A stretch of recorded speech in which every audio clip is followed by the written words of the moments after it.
అది ఏ స్థితి? భయము లేని స్థితే విశ్రాంతి.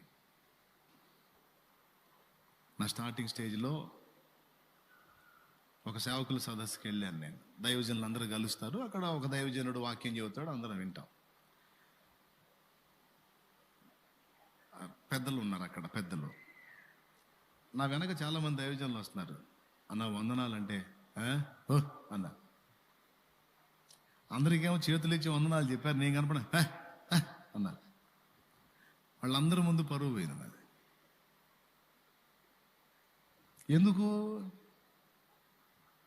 ఎందుకో నేనంటే ఇష్టం లేదు వాళ్ళకి. చాలా అవమానం అది.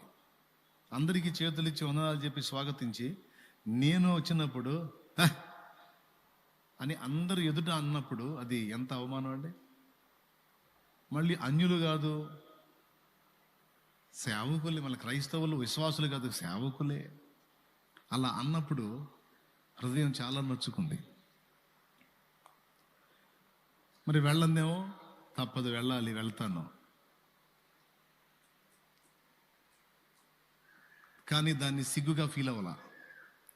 చిరునవ్వు నవ్వుకుంటూ లోపలికి పోయా.